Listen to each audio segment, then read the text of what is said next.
Good evening to each and everyone.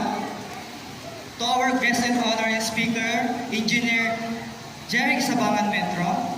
To our distinct confirming guest, Sir Ristico Abalos.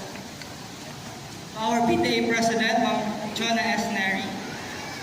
To our Principal, Dr. Chodeline Guzman.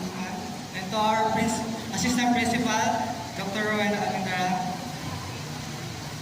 First, I want to express my greatest gratitude to my parents, to my father, Joseph S. Aquino, and to my mother, Glennis S. Aquino.